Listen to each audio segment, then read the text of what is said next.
એક વખત એ પ્રકાશની ઝલક માના દર્શન આવી જાય ને કોઈ પણ જીવને પછી છૂટે નહીં. એ પ્રેમનો તાર એક વખત લાગી ગયો માં સાથે પછી છોડવું જ અસંભવ છે. તો તમને જે નાદ સંભળાય છે એ કેવી રીતના હોય? મીન્સ કાનમાં કોઈ અવાજ સંભળાય એ બાહીનો બાહી નહીં, આપણા કાનની અંદર જ વાગ્યા કરતું આપણને હોય. એકને જ પણ સંભળાય. બીજાને ના સંભળાય. હા, બીજાને ન સંભળાય, આપણને એકને જ સંભળાય. જ્યારે આપણે એકદમ ગહેરા ધ્યાનમાં વયા ગયા હોય, જેમ કે કૃષ્ણની ગોકુળમાંથી વિદાય મને બતાવી હતી, તો એની સાથે આ જીવનો પ્રાણ છૂટી ગયો કે હવે કૃષ્ણ જાય છે તો આપણાથી અહીંયા નહીં રહેવાય એમ. એક વૃદ્ધ શરીરે હતું મારું, એટલે ત્યાં ને ત્યાં પડી ગયું. તો એની સાથે જ ઢોલનો નાદ આવ્યો, એટલો ઢોલ વાગ્યો, એટલો ઢોલ વાગ્યો, અને આ શરીર બેઠું થયું, ઊભું કર્યું. રાતના આ ઘટના બની હતી 2:30 વાગ્યાની ઇન બિટવીન. તો રાતના 3 વાગે મને એમ થયું કે કોણ આટલો બધો ઢોલ વગાડે છે, પણ પછી ખબર પડી કે આ તો નાદથી આપણને ભગવાને જગાડ્યા, માએ જગાડ્યા કે તમે જાગો એમ. નાદમાં તો બહાર નીકળી જાય માણસ એટલો. અમારે દરેક ઘણાને અનુભવ છે સાધકોને. બધા રાતે સાધકો. ઘંટનાદ જોવા માંડે રાતે ઉઠીને ક્યાં વાગે છે, પણ અંદર એટલો અવાજ આવે. મને નાદ છે ને, મને નાદ સંભળાતા નથી. મને ઘણીવાર કેવું થાય, સડનલી સાયરન વાગે કાનમાં અને ઘણીવાર કાનમાં સંભળાવાનું બંધ થાય, બ્લેન્ક થઈ જાય. એ એવું જ થાય. એક જો કાં નાદ હોય, કાં સુગંધ હોય, કાં પ્રકાશ હોય, ત્રણમાંથી એક હોય. મને તો કોઈ બી એક. તમને અહીંયા જ જો અત્યારે સવારે જ બેન સત્સંગ કરતા હતા, તો અમે અહીંયા બહાર આવીને બધા બેસી ગયા, તો એટલી મીઠી મીઠી ગુલાબની સુગંધ આવી, ઠંડી ઠંડી, આમ આપણને આનંદિત થઈ જાય. એટલે કાં સુગંધ મળી જાય તમને, કાં પ્રકાશ મળી જાય. માતર માં કોઈને કોઈ દિવસ ખાલી ના મોકલે, કંઈક કંઈક આવી રીતના પ્રસાદી આપી દે, કાં નાદ હોય. અચ્છા, ચાલુ છે. હા, એટલે હા, જે તમારી જે તમે વાત કરી કે તમને અનુભવ થયો, મીન્સ તમને પૂજ્યભાઈએ એવો અનુભવ દેખાડ્યું હતું તમારું કે તમારું એક વૃદ્ધ શરીર હતું અને કૃષ્ણ ભગવાન છોડીને જતા હતા. એ આખી વસ્તુ કયો હતો? એમાં એવું હતું કે વૃદ્ધ ગોપી સ્વરૂપ હતું અને એની પાસે એટલું ધન નહોતું, કેમ કે રોજનું એક જ કામ હતું કે પાણીનું મટકું ભરવીને થોડોક ગામમાં 2-3 વ્યક્તિને ઘરે પાણી આપી દેવાનું, એટલે એના બદલ રોટલાનો ટુકડો મળી જાય. અને પછી આપણે કૃષ્ણ માટે બધી એની પાછળ વનમાં જતા રહેતા, એને પાણી આપવા માટે ને એની સેવામાં કે એની પાછળ ઈબાને એમ મળે. આવું મને ભાઈએ બતાવેલું અનુભવની અંદર. પછી જ્યારે એ ગયા તો આ જે વૃદ્ધ સ્વરૂપ હતું એ ઊભું થયું. એની ઝૂંપડીમાંથી તૂટલ ફૂટલ ઝૂંપડી જ હતી, એમાંથી બહારે નીકળ્યું, પણ પૂરે છેક સુધી પહોંચી ન શક્યું. રસ્તામાં એનો દેહ પડી ગયો અને અંદરથી એક આત્મતત્વ જે છે એ નીકળીને કૃષ્ણની પાછળ આમ જતું હતું, ફ્લેમ જેવું. ફ્લેમ જેવું. આ મીન્સ આ તમારું જે બર્થ હતું, એટલે એ કોન્ટેક્ટ છે કે તમારું બર્થ આ હતું, એવું તમે કહેવા માંગો છો? ભાઈ એવું દેખાડ્યું તમને કે કૃષ્ણ ભગવાન વખતે જ્યારે કૃષ્ણ ભગવાનનું જ્યારે ઇન્કાર્નેશન હતું, જે કૃષ્ણ ભગવાનનો ટાઈમ હતો, ત્યારે તમે એક ગોપી તરીકે કૃષ્ણ ભગવાનની સાથે કનેક્શનમાં હતા. જો એ રીતે બી હોઈ શકે, અને બીજી વસ્તુ કે આ જન્મમાં આપણા હૃદયમાં ગોપી ભાવ ભાઈએ પ્રગટ કર્યો છે, તો એ બતાવવા માટે પણ ભાઈ બતાવે કે તમે અત્યારે ગોપી ભાવની સ્થિતિમાં પહોંચ્યા છો. હજી એ તો હવે ભાઈ જ કહી શકે. અમુક તો સસ્પેન્ડ રહી પૂજ્ય ભાઈ જ કહી શકે, આપણે 100% ક્લિયર કહી બધી શકીએ. વસ્તુ નથી આ. પછી આ રીતે આગળ આગળ આગળ યાત્રા ચાલતી ગઈ. એમ અનેક ભાઈ અનુભવ કરાવતા ગયા. બેનમાં ભાઈના દેશ. હા, પછી ઇન્દિરાબેન, હા, એક વખત સ્વપ્નમાં હું સૂતી હતી અને ભાઈએ આવ્યા. ભાઈએ મને કીધું કે તું એક કામ કર કે ગોંડલમાં એક બેબી બેન છે, એમને મળી આવ. એટલે ભાઈએ મને આટલું કીધું અને કે એમને સંદેશ આપજે કે તારે ક્યારે આંસુ નહીં પાડવાનું, હું તારામાં છું ને હું બધે છું, તારા ઘરની અંદર તારા કોઈ બી વસ્તુને તું સ્પર્શ કર, બધે હું છું જ, હું તારી સાથે જ છું, આપજો, એવું મને કીધું હતું. એટલે પછી એ કહેવાની તો મને હિંમત નહોતી થઈ બેનને, કેમ કે બેનમાં કંઈ ઘટતું જ નથી, તો મારે શું કેવું એમ. મને તો એ પૂર્ણ. પછી હું જ્યારે બેનને મળવા આવી, એમને કીધું, એટલે મેં દાદાને કીધું, મેં કીધું દાદા ભાઈ તો આવું કે છે કે કોઈ કે બેબી બેનને મળવા જવાનું, તો કે એમની દીકરીનું નામ લે છે, ઇન્દિરાબેનને ભાઈ કહેતા. એટલે પછી હું દાદા સાથે મળવા આવી ઇન્દિરાબેનને, અને એક એટલી ગજબ ઉર્જાનો મને બેનમાંથી અનુભવ થયો કે એટ એ ટાઈમ મારે એક ફ્રોઝન શોલ્ડરની તકલીફ હતી, આ હાથ જકડાયેલો હતો. હું ઘરે પહોંચીને પહેલાં તો મને મટી ગયું, નહીંતર મારે 2 મહિના એક્સરસાઇઝ કરું ત્યારે યાદ રિલેક્સ થાય અને પછી નોર્મલ હાથ જેવો થાય. એની બદલે મને ત્યારે અહીંયા 8 સેકન્ડમાં એ મટી ગયું. અને ત્યારે મને બેનની અંદર ભાઈના દર્શન થયા. અને ભાઈએ બી કીધેલું કે એમાં હું જ છું. રમામાએ બી મને અનુભવ કરાવીને કીધેલું કે રમામાનું સ્વરૂપ હતું ને એ આખું બેનમાં સમાઈ ગયું. એટલે અમે એમાં છીએ જ. એટલે આ એક શ્રદ્ધા દ્રઢ થઈ ગઈ. પછી એક બીજો અનુભવ ભાઈએ કરાવ્યો કે મેં ભાઈને અહીંયા હું મળવા આવી ને પહેલા વાત કરેલી કે મારે રમામા વિશે સાંભળવું હોય તો એમ. તમે અમૃતમ ભાગ 9 માં તો લખેલું છે, પણ એ સિવાય કંઈ વધારે સાંભળવું હોય તો એના કંઈ પ્રસંગ કે લીલા પ્રસંગ અમને કંઈક લાભ મળે તમે કહો તો. એક દિવસ મારા અકાઉન્ટ્સનું કામ કરતી હતી અને બાજુમાં મોબાઈલ વાગતો હતો એની રીતે. બેનનું પ્રવચન મેં તો સેટ કરેલું હતું તો એની રીતે જ પ્રવચન બદલી ગયું, ચેન્જ થઈ ગયું. અને એને જોયું કે ચેન્જ થયું ને એટલે કે કોનું ચાયું તો ઇન્દિરાબેન જ હતા. એમને ગ્રીન કલરની સાડી પહેરેલી અને મસ્ત એને રમામા વિશે એટલું સરસ એમના વર્ણન કરેલું કે અદ્ભુત, એવું મેં ક્યાંય સાંભળ્યું જ નથી. એટલે પછી મને સાંભળતા પોણી કલાક તો મેં સરસ સાંભળી લીધું. પછી મને વળી થોડીક લાલચ જઈ ગઈ કે હું આ લાભ લઉં છું તો મારા બધા ગ્રુપની અંદર નાખું ને તો મારા બધા જ સખી મંડળને બધાને મળે એમ, હિનાબેનને દાદાને બધાને મોકલું એમ. મને થોડીક લાલચ જઈ ગઈ. જેવો મેં મોબાઈલ હાથમાં લીધો તો એ વિડીયો મને ના હિસ્ટ્રીમાં મળ્યો ના યુટ્યુબમાં ક્યાંય મળ્યો જ નહીં, ગુમ થઈ ગયો. એટલે આ રીતે ભાઈ મને આપણી ઈચ્છા હોય ને થોડી ઘણી તો ભાઈ આ રીતે પૂરી કરી દે. ક્યાંયથી આપણને એનો તાર જોડી દે. તમને ઘણા બધા અનુભવ કરાવ્યા. ઘણા સતત ચાલો. અત્યારે હું કદાચ બોલીશ ને દીદી તો હું તમને પૂરું નહીં કહી શકું. અને એના માટે તો હું ઘરેથી જ ભાઈ પાસે માફી માંગી આવી હતી કે તમારી કૃપાથી જેટલું બોલાય એટલું બોલીશ, પણ હું તમે મારી ઉપર જે વેરસા છો ને એનું હું ગુંદું કહી શકીશ, આખું તો હું કહી જ નહીં શકું. એ તો તમે કેવું બધું છે કે એ જે કૃપા હોય ને એનું તમે 1% એક્સપ્રેસ કરી શકો એવું છે. કેમ કે આપણી પાસે શબ્દો જ ના હોય ને એ વસ્તુનો. કેમ કે અમુક કૃપા તો આપણે એટલી બાય હાર્ટ એને મહેસૂસ કરેલી હોય કે આપણે ત્યારે પણ આમ સ્તબ્ધ થઈ ગયા હોય, આપણે એને ખુદ હૃદયથી અનુભવેલી હોય. પછી એ મનમાં જાય ને શબ્દ બંધાય તો જે ઓલો અનુભવ છે એવો તો 100% ના જઈ શકે. તો સ્કૂટર ઉપર તો એક્સિડન્ટ થયો હતો. હા, એક વખત એવું બી થયું હતું કે હું બહાર શોપિંગ માટે નીકળી હતી. એટલે બેગ રાખી હતી મેં આગળ 2-3 મારી, એમાં એક બેગ મારી પડી ગઈ, પર્સ વાળી બેગ. તો મારું ધ્યાન નહોતું કે મારી બેગ એક પડી ગઈ છે એમ. અને હું આગળ એની અંદર મારું પર્સ હતું અને આગળ જઈ તો આગળ એક ભાઈ આવ્યા કે બેન ઉભા રહ્યો. એકદમ વ્હાઈટ સ્વરૂપ ભાઈનું. એટલે હું આમ જોતી જ રહી કે વાહ, આ તો આમ જોઈને જ આમ અદ્ભુત અનુભૂતિ. મને કે ઉભા રહ્યો. એટલે એમને લઈને પર્સ મને આપ્યું હાથમાં મને અને કે તમારું બાઇક લાવો તો કે. એટલે બાઇકમાં એને આગળ આમ કરીને હું બેઠી હતી એમના બાઇકમાં આમ સેજ આમ પાછળ હટી ગઈ અને એને બાઇકમાં આગળ આમ થેલી આમ કરીને આમ ફિટ કરી દીધી. મને કે આખી દુનિયા આની પાછળ દોડે છે અને તને પડી જાય છે તો ખબર જ નથી. એટલે આ રણકાર ઉપરથી એમ થઈ ગયું કે આ તો ભાઈ જ બોલ્યા. અને આમ જોઉં તો મને ભાઈ જ દેખાય અને સૂરજનું એટલું તેજ. આમ તો 10 વાગ્યાનો સમય હતો પણ બપોરે 1 વાગે 12 વાગે નીકળીને તો એટલો પ્રકાશ ને તેજ ન હોય. એટલું પ્રકાશ ને રસ્તા ઉપર એક પણ વાહન નહીં. નહીતર ઈ ફૂલ ચોકવાળો અમારો મોરબીનો એરિયા છે કે અહીંયા કોઈ દિવસ એવું બને જ નહીં કે કોઈ વ્હીકલ ના હોય. બપોરે 2 વાગે જાઓ, રાત્રે જાઓ ને 1 વાગે તો અહીંયા વાહન તો હોય જ. એટલો બિઝી એરિયા. એટલા બિઝી એરિયામાં કોઈ વ્યક્તિ નહીં, ખાલી એક ભાઈ જ. અને એને એકદમ આમ ફિટ કરીને અને આમ રાખી દીધું પર્સ. મને કે માટીને રખાય, આમ પડી જાય ન ચાલે કે. પછી એને મારું બાઇક આમ પકડેલું હતું. એટલે જેવું છોડ્યું ને થોડુંક આમ હાલ્યું, બેલેન્સ મારું ડેગ્યું. આમ સરખું કરીને આમ જોયું ત્યાં તો અદ્રશ્ય. એ જ સમયે કોઈ જ નહીં. આજુબાજુ જોઉં તો થોડીક વાર પછી બધા વાહન નીકળવા માંડ્યા અને હું તો અહીંયા જોતી જ રહી ગઈ. થોડી વાર માટે 5 મિનિટ માટે તો હું સ્તબ્ધ થઈ ગઈ કે આ જગદંબાને મારું આટલું જ્ઞાન છે.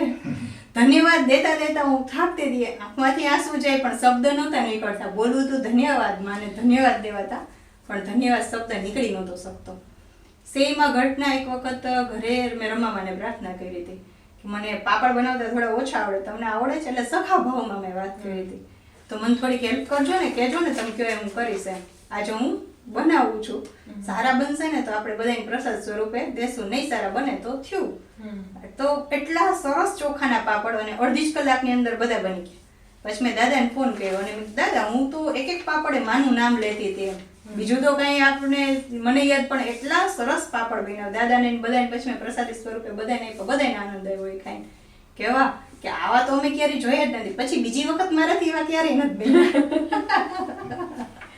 એટલે રોજે રોજની વસ્તુ એટલે એવરી ડે એવરી એક મિનિટ. ભાવ જગત કે એક તાદાત્મ્ય લાગી ગયું હતું કે એનાથી આપણે એક મિનિટે એની કૃપા જ કહેવાય કે એ આપણને અળગા નથી થવા દેતા. We couldn't કંઈક ને be કંઈક પ્રવૃત્તિ સ્વરૂપે આપણે મેરેજમાં ઇવન બેઠા હોય, કેટલા હજારો માણસો હોય, બધાની વચ્ચે બેઠા હોય ને તો સતત એમાં તો એક એરો હોય જ.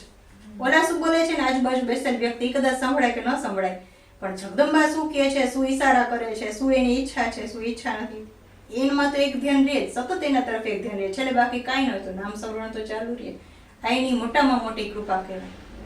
તમને ભાઈ ઓલું પણ સંદેશો પણ આપે છે ને, મીન્સ તમને કઈ લખીને આપે છે કે હા, એવું કંઈ છે? જ્યારે દાદાને તકલીફ હતી ને પૃથ્વી તત્વની, શિવાલયની અંદર. તો હા, તો ત્યારે ભાઈ મને લખીને આપતા પાટીની અંદર કે આજ તું દાદાને મળવા જાસ તો દાડમ લઈ જા. એટલે હું દાડમ લઈને માને ધરાવીને, જ્યાં મેં સ્થાપન કર્યું છે ને ત્યાં માને પ્રસાદ તરીકે ધરાવું, અને પછી એ દાડમ લઈને દાદા નાખું, દાદાને પ્રોબ્લેમ સોલ્વ થઈ ગયો, દાદાના શરીરમાં તરત રાહત થઈ જાય. આવી રીતના કોઈક અલગ અલગ ફ્રૂટ કે કંઈ પણ બનાવેલી વસ્તુ કે કંઈ પણ અલગ અલગ હોય ને એવું ભાઈ ધરાવવાનું કહેતા, એટલે એવું હું ઘરેથી બનાવીને લઈ જતી ઘણી વખત. હમણાં જ લાસ્ટ ટાઈમ ભાઈએ કીધું હતું કે ખીર, હું ત્યારે થોડુંક મારે તો પેટ એવું ઓછી ભૂખ લાગે, એટલે મેં ખીર તો બનાવી હતી પણ માને નહોતી ધરાવી. એટલે ભાઈ મને હસતા હસતા કે મને ખીર ઓછી ચાલે પણ બેનને તો ભાવે છે તો લેતી આવ. પછી મને યાદ આવ્યું કે હો મેં બનાવી પણ હું દેતા ભૂલી ગઈ. એટલે ત્યારે હું તમને મળવા આવી ત્યારે લેતી આવી હતી ને બેનને પ્રસાદ, એટલા માટે લેતી આવી. અચ્છા. એટલે આવી રીતના તો ભાઈ અનેક અનેક હાસ્ય સાથે, આનંદ સાથે એકદમ સુગમ યાત્રા સહેલાઈથી આપણને. પછી દાદાને જ્યારે આટલી તકલીફ હતી તો શિવાલયની સ્થાપના કરવાનું, શિવ ભગવાનની સ્થાપના કરવાનું કીધું હતું નાથે. તો એ આખું શિવાલય, અંદર રહેલા બધા દેવી દેવતા બધું જ મને એને દેખાડી દીધું હતું ભાઈ કે આની મૂર્તિ આ આટલા કદની આવી, આવું શિવલિંગ, આવું કમળ ફૂલમાં બેઠેલું, આવી રીતનું વ્હાઈટ પ્રકારનું બધું ટોટલી ભાઈ બતાવ્યું હતું. અને પછી જ્યારે શિવાલયની સ્થાપના થઈ ત્યારે પેલા બોરનું કાર્ય, અહીંયા પાણી નીકાળવાનું હતું, પછી જ કંઈક શિવની પ્રાણ પ્રતિષ્ઠા થાય એવું કંઈક બ્રાહ્મણ ભૂદેવોએ કીધું હતું. તો બોર કરવાવાળા ભાઈ એવા પણ પાણી ન નીકળે. નહીતર એ જગ્યા છે ને મચ્છુ નદીથી થોડીક જ દૂર છે, એને કઈ બહુ અંતર નથી એમ, તો બી પાણી નહોતું હતું. નહીતર અમારા મોરબીમાં તો ગમે બોરિંગ થાય ને પાણી તો ફૂલે ફૂલ આવે, 20-25 ફૂટ આવી જાય. તો અહીંયા પાણી જ નહોતું આવતું. ઘણી ઊંડાઈ લીધી તો પછી દાદાએ કોલ કર્યો કે તમે માને કંઈક કહો ને કે પાણી નથી આવતું, મને પ્રાર્થના કરો. તો જેવી માને પ્રાર્થના કરી તો નાથે મને બતાવ્યું કે ચો પાણી ઉડ્યું એમ. એટલું વિછળું પાણી, એટલું વિછળું. તો દાદા પાણી ભમાય. દાદાને એવું કહું, દાદા પાણી આવ્યું. તો દાદા અવાચક થઈ ગયા, કઈ બોલી જ ન શક્યા. એટલે આમ એકદમ પાણી. મેં કીધું માએ કીધું આવે છે આવશે જ, તમે ઉભા રહ્યો. તો થોડી વાર પછી કે અરે આવી ગયું, આખા ફળિયું પાણી થઈ ગયું. એટલે આ માની કૃપા કહેવાય કે આપણે કાંઈક નાનકડો એવો પ્રશ્ન રજૂ નથી કર્યો, પૂરો બોલ્યા નથી, ત્યાં તો એને એનું સોલ્યુશન કરી નાખે. નીલકાંત અને પ્રકાશના બે અનુભવ. પછી હમણાંના જ અનુભવ કહું કે નીલકાંતનો અનુભવ માએ કરાવ્યો હતો કે આખું જગત, અહીંયા પૃથ્વી નથી, આકાશ નથી, પૃથ્વી નથી, પણ નીલા રંગની ઉર્જા જ હોય. આખું આપણો દેહ હોય એ નીલા રંગનો બનેલો હોય, આસપાસ ક્યાંય છે બધું નીલા રંગનું જ બનેલું હોય. એની અંદર આ માટીગુટીવાળી યાત્રા હતી, એના સપોર્ટ મને ભાઈએ કર્યો, ભાઈએ એ યાત્રા કરાવી. અને લાસ્ટમાં હમણાં એક સોનેરી કલરનું વિશાળ સ્વરૂપ હતું, અને એની અંદર આ નાનકડું બચ્ચું જેવું સ્વરૂપ હતું, ગોલ્ડન કલરનું. ગોલ્ડન કે ઓરેન્જ બિટવીન એવું, આમ એક્ઝેક્ટ ન કહી શકે કે ગોલ્ડન, પણ એકદમ આમ તેજસ્વી સ્વરૂપ હતું. આ સ્વરૂપને લઈને એમાં સમાઈ ગયું. એટલે હું સમજી નહીં આ વસ્તુ. ભાઈનો આકાર એકદમ વિશાળ. ભાઈનો આપણે તો આ ફોટામાં કેટલા જોઈએ છે એવું ને, આકૃતિ પણ એકદમ વિશાળ આકૃતિ હતી. આ તો પતલા અને નાનો એનો દેહનું સ્વરૂપ છે, પણ પેલું તો એવું એકદમ વિશાળ સ્વરૂપ હતું. અને એને મને હાથ પકડ્યો મારો અને મને લઈ ગયા અંદર, એમ સમાઈ ગયા. એમાં મારું સ્વરૂપ હતું ને નાનકડું બચવું જેવું, એમાં સમાઈ ગયું અને ચરણમાં જતું રહ્યું. સોનેરી પ્રકાશની અંદર આ ભાઈએ છેલ્લો અનુભવ કરેલો. ક્યારે? હમણાં રિસેન્ટલી? હા, રિસેન્ટલી હમણાં એક વીક નહીં થયું એટલો ટાઈમ પહેલા. નીલકાંતના 15 દિવસ પહેલાનો. 15-20. નીલકંઠનું શું હતું? નીલકાંત કલર. હા, એ આખું સમજાવો ને. એ આખું જગત જ અલગ છે કે આપણે એમ ન કહી શકીએ કે પૃથ્વી ઉપર તમે જુઓ તો શું જુઓ, વૃક્ષ છે, ઝરણું છે, કંઈક તમને એનું હોય ને સિમ્બલ, કોઈ મકાન દેખાય, કોઈ વ્યક્તિ દેખાય, પશુ દેખાય, તો આપણે એમ કહીએ કે આ પૃથ્વી છે. પણ નીલકાંત છે ને આખો અલગ જ એરિયા છે કે એમાં કોઈ આ રીતનું હોય નહીં, બધું જ નીલા કલરના પ્રકાશથી બનેલું હોય. અને એને આમ શબ્દમાં બાંધવું ને દીદી એ તો બહુ કઠિન છે. એટલે હોય શું એમ જગ્યા છે કે જેમ જેમ ભાવ જગતમાં તમે જેમ જાઓ છો અને તમે કોઈ ડિસ્ક્રિપ્શન એક જગત જ છે નીલકાંતિ, એક લોક જ કહેવાય. એટલે ભાઈ અમૃતમમાં લખેલું છે ક્યાંક નીલકાંત વિશે, પણ જો કે મને યાદ નથી આપું. એમાં લખ્યું તો ત્યાં સુધી અટકશો નહીં, આપણી યાત્રા નીલકાંત સુધી જવી જોઈએ, ભાઈએ લખ્યું છે. પછી ગૌરીશંકર શિખરની યાત્રા બહુ વહેલા મને ભાઈએ કરાવેલી, અને હિમાલય ત્યારે મને બતાવ્યો હતો. ચઢાણ આવે ને એકદમ આકરું તો આપણે થાકી જાય, તો ભાઈ બેસવાનું એમ કે આમ ઈશારો કરે એમ, ચલો ચલો બેસવાનું નથી, અને પાછળથી રમામાં સપોર્ટ કરે, એમ કરીને હું માંડ મને અહીંયા પહોંચાડી દીધી. પણ એને મને છેક સુધી, જ્યાં સુધી મારી યાત્રા ચાલી ત્યાં સુધી એને મારો હાથ ક્યારેય છોડ્યો જ નથી. અને કાંઈ પણ અહીંયા ઘટતું હોય કે આપણે ભાઈ કહીએ અને આપણે ન સમજતા હોય તો દાદામાં એ સંદેશ આવી જાય કે તમારે આજે અમે આવે ને એટલે ના કહેવાનું છે મયુરીબેનને. અને એક્ઝેક્ટ મારો પ્રશ્ન ઈ જ હોય કે હું દાદાને જઈને ઈ જ પ્રશ્ન કરું અને દાદા પાસે એ જવાબ હોય જ અગાઉથી, માએ એને આપી જ દીધો હોય. સરસ પરસ આ રીતે બેયની યાત્રા કરાઈ. પછી અમે અત્યારે તો ઇન્દિરાબેનને મળ્યા, પછી તો ઘણો આનંદ થયો, બેનના અનુભવ એટલા થયા. અને પછી એક સાંત્વના બી મળી, મોટી સાંત્વના મળી. બેનનો અમને જે કંઈ મેળ મળ્યા તે પછી યાત્રા પણ સરળ અને આનંદદાયી આમ. અને બેનની અનુભૂતિ તો રોજ થાય, યાદ કરો ને એનું સ્વરૂપ સામે આવે છે કે આપણને અહીંયા બાજુમાં જ છે, રૂમમાં જ છે, રસ્તામાં આવતા હોય તો આંખ બંધ કરો તો બેનનો હસતો ચહેરો અમારી ગાડીમાં સાથે જ એવું જ અમને લાગે. મને એક ને નહીં, આ 10 વ્યક્તિ 15 વ્યક્તિ છે આ બેનનો અનુભવ થાય છે.